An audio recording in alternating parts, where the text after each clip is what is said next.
What's up, y'all? You're watching Union Minded. I'm your host, Eric, and today we're going to talk about how low-paid workers are unionizing and corporations are spending a lot of money to stop them. This is from the Center for Public Integrity. It's a piece on labor by Alexia Fernandez Campbell. Before we dive into the article, don't forget to hit the like button, the subscribe button, notification bell, drop some comments, and share these videos. And without further ado, let's get it. So low-paid workers are unionizing. Corporations are spending a ton to stop them.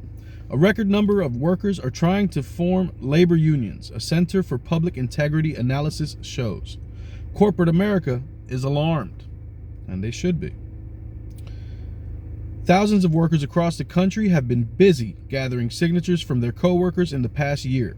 Candy makers at a Hershey's factory in Virginia, cooks at a Chipotle restaurant in Michigan, 6 employees at a Dollar General store in Connecticut.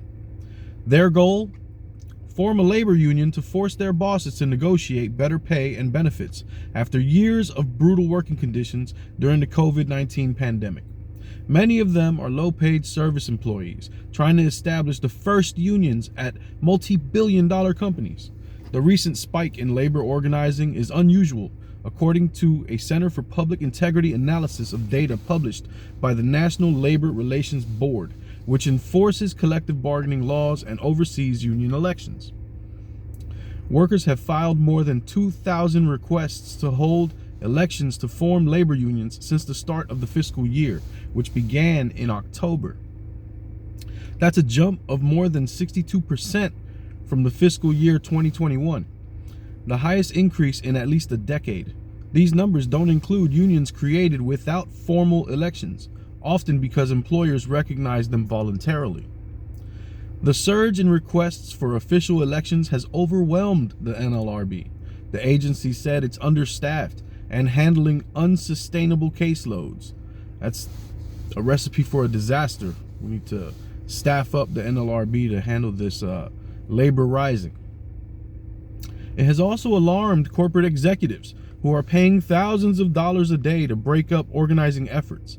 Amazon, Dollar General, Hershey's, Pfizer, Walgreens, and Chipotle are just a few major companies that have done so since the start of the pandemic, according to Public Integrity's review of disclosures filed with the U.S. Department of Labor.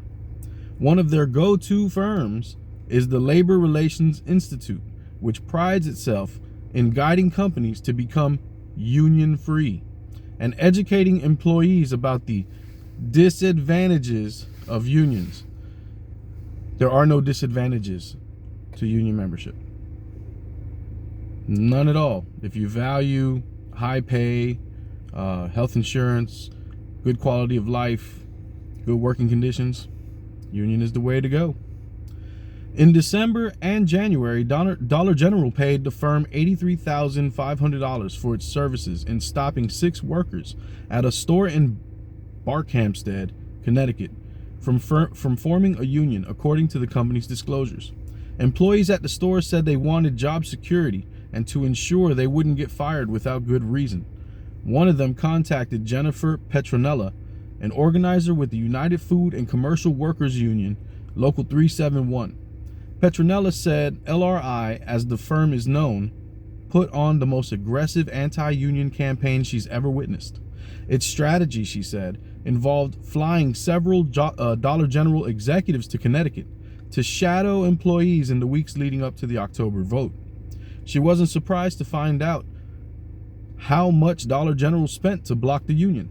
What's sad is that they'd rather pay consultants thousands and thousands of dollars rather than give that to their employees, Petronella added. One of the employees who pushed for the election, Shelley Parsons, said the consultants and executives bad-mouthed unions and told employees they were being tricked. They followed us. It's like you're walking on eggshells around the store.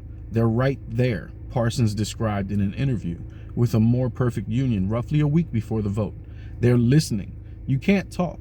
You can't work. You can't do nothing. It's so uncomfortable. Days before the election, the company fired a union organizer for allegedly using profanity in front of customers. Petronella said a move she said was illegal retaliation for his union organizing. UFCW Local 371 is still challenging his firing before the labor board.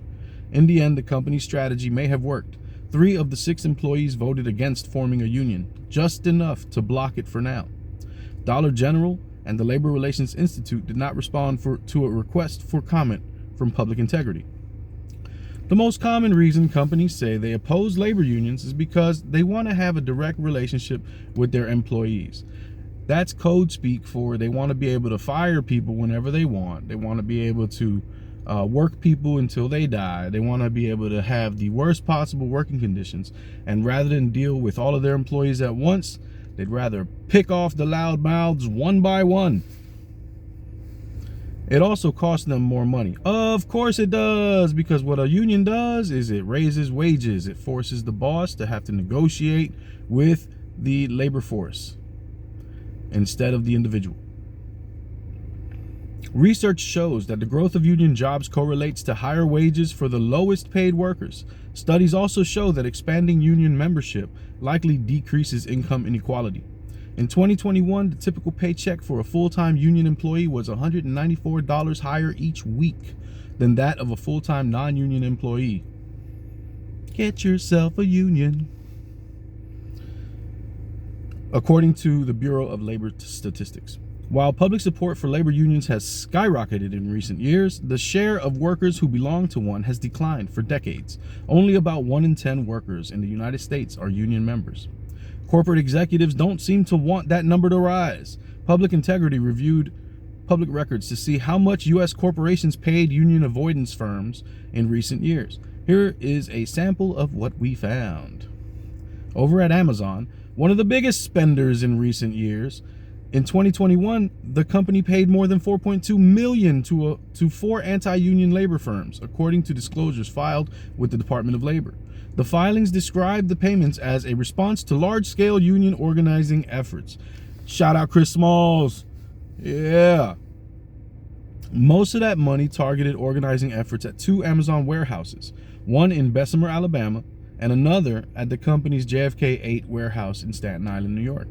One firm, Lev Labor, charged $400 an hour for each consultant to meet with workers at the Staten Island warehouse, conduct walkthroughs, and run employees' focus groups. They also met with managers to role-play conversations about the union. The strategy may not have worked. In April, a majority of employees there voted in favor of joining the Amazon Labor Union, the first federally recognized union victory at the company's U.S. facilities. Way to go, Chris Smalls! Whoop, whoop!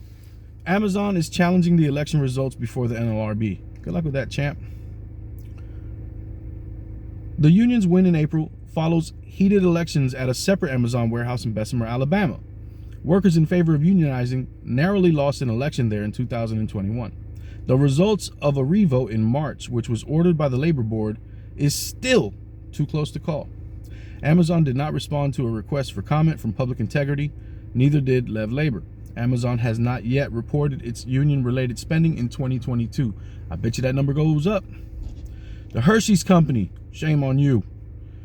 During the winter, the Hershey's Company hired 6 union avoidance firms to block organizing efforts at its chocolate factory in Stewart's Draft, Virginia. Employees in favor of unionizing there cited overtime pay cuts, fewer breaks, and wage gaps as the main reason for organizing with the Bakery, Confectionery, Tobacco, and Grain Millers International Union. More than 1,000 people work at the company's second largest factory, which produces iconic candies such as Reese's Peanut Butter Cups and Almond Joy candy bars. Only 2 of Hershey's 7 factories are unionized. We are delighted and honored for the opportunity to educate your employees about the myths and realities of union representation, wrote Philip Wilson, president of the Labor Relations Institute, in a January letter to a company executive. The letter was recently submitted by the labor firm to the Department of Labor. 1 month later, in March, a majority of workers at the plant voted against unionizing. It's unclear how much money Hershey's paid the 6 labor firms to help make that happen. The company hasn't submitted its spending report for the current fiscal year, which ends September 30th. Hershey's did not respond to a request for comment from Public Integrity, neither did Philip Wilson of the Labor Relations Institute. Chipotle Mexican Grill. They hired 3 different firms to intervene in union organizing efforts at some of its restaurants over the summer. At least one of the firms, PAS Labor, was paid to talk to workers at a restaurant in Lansing, Michigan, according to its disclosures. The firm's anti-union campaign did not pay off. In August, most employees at the restaurant voted in favor of joining Teamsters Local 243 to represent 21 employees, the chain's first location to unionize. Employees said they want higher wages and better schedules. A month earlier, Chipotle permanently closed a restaurant in Augusta, Maine. Workers there had filed a request for a union election. The company said it was unable to adequately staff that location, though union organizers claimed that the chain was trying to silence workers. Chipotle did not respond to a request for comment from Public Integrity, neither did the president of PAS Labor. It's unclear how much Chipotle paid the 3 union avoidance firms it hired over the summer, as it hasn't submitted its spending report for the current fiscal year. Williams Sonoma. Last year, the luxury goods retailer paid $47,000 to the Labor Relations Institute to train members of management on how to comply with the National Labor Relations Act and or to educate employees regarding their collective bargaining rights. The company's disclosures did not give details about where employees were organizing, but one consultant mentioned that his work involved the pre-petition phase, meaning that employees had not yet requested an official election. According to NLRB records, they still have not. Warehouse employees for Williams Sonoma have tried to unionize at least twice before in 2016, but the company challenged both election requests. One was dismissed by the board and employees withdrew the other. Williams and Sonoma did not respond to questions for Public Integrity. So now there you have it.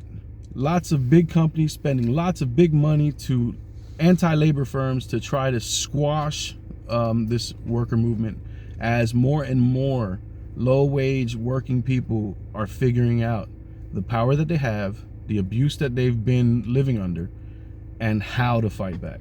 And I am here for it personally. So keep up the fight, keep on grinding. All of us in the labor movement must stand behind you and push you forward and then lift you up and help you in any way that we can. And let's all keep in mind, man, the fight's not left and right, it's up and down. And it's gonna take solidarity to win. Each one teach one. Get out there and reach one. Peace.